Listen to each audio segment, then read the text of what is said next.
All right, welcome back. James Outman has hit another home run, 2-run home runs, 2 of them against Luis Ortiz, who's serving up batting practice, it appears. Even the outs are going to the wall. Pirates had a 5-4 lead. Now it is 6-5 Los Angeles. Colin Dunlap joins me tonight. We want to go to the phone lines. We have a lot to get into, including Penguins, and what's the latest coming up here on Erik Karlsson. I'll get that in a second, Colin. Let's go to Fred in North Huntington, who's our first caller tonight. Hey, Fred, what's up? Hi, Bob. Thanks for taking my call. I just had a question about the Penguin goaltending situation. I mean, it almost like you need 2 guys to really make a deep run in the Stanley Cup playoffs now, especially with the injuries with Jory over the last couple years.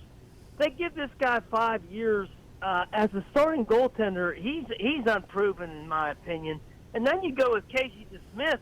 I just think I'm not real comfortable with him. Well, I don't know if he's going to be the backup, actually, Fred. I think it's going to be Alex Nedeljkovic, who, they gave him $1.5 million not to come here and not work. So, Colin, your take on this, because I was a little bit surprised. Not that they brought him back. I listen to what Mike Sullivan says. I understand what they're doing in terms of his talent.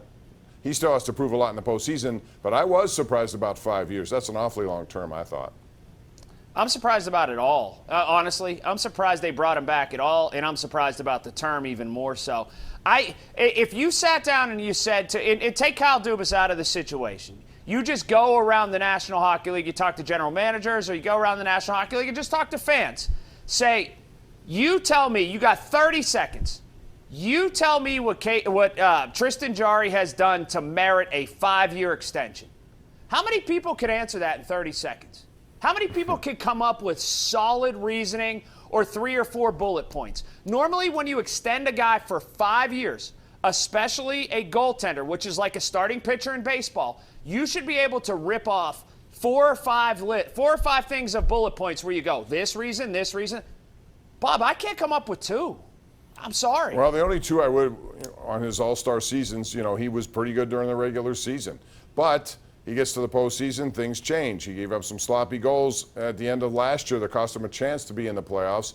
And he's also injury-riddled. And again, I'm not blaming him. To play that sport, you got to be tough. A lot tougher than most people think, Colin.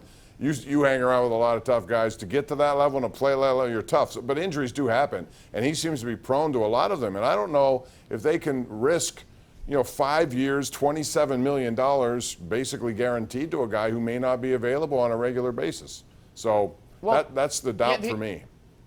The other thing is, too, and you bring up such a great point, Bob, he's injury prone, but you have to wonder now if he's injury prone or if part of that is it's lingering and it's the same injuries that just keep happening and happening and happening, because we're not seeing a lot of big traumatic incidents and we're not seeing a lot of big moments in games where you look at Tristan Jarry and you go, that's it right there. That's where it happened. Like the past couple injuries, weren't there kind of things that we were looking for and saying, I wonder when it happened in the game? And so you wonder if he's still carrying these injuries with him, if he'll essentially ever get over them, Bob. Yeah, lingering and chronic are 2 words you don't want to hear if you're in professional sports.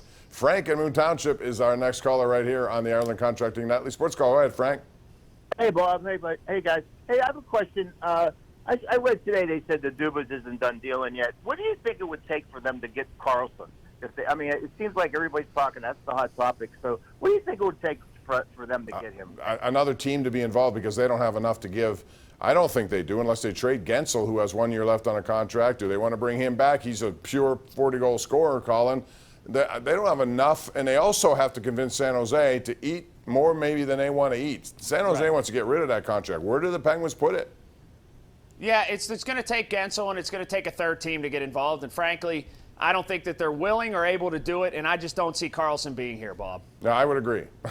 You made it short and sweet, and I totally agree with that, because I think they – I sneezed. Yeah, was that a sneeze? I thought it was a cough, but bless you. Yeah, it was a wonderful one. So, he's made 9 signings. He's been very active. So given the fact he's not technically the GM and likely will never hire one, he'll be it. He's been very busy. We'll see how it goes. I do think they've improved their bottom 6 to a degree. We'll see what it means. Well, I think they have. Here's the question, though. I think the bottom 6 is, I don't want to say greatly improved, but incrementally improved for sure. There are a lot of people enamored with Karlsson right now, Bob, but it's not Karlsson from 6 years ago. But I do know the East is tough. the fact that last night Tarasenko joins Carolina, they got a really good team, and they're going to get 2 guys back from injury. Pacioretty and Aho, I believe, got injured. Right. The bottom line is that's a very deep team down there, not to even mention New Jersey, New York Rangers, and other teams in that Metropolitan Division. We got to take a break here. We'll do it. We'll come back with more. This is the Ireland Contracting Nightly Sports Call. We're live 7 nights a week right here on Pittsburgh CW.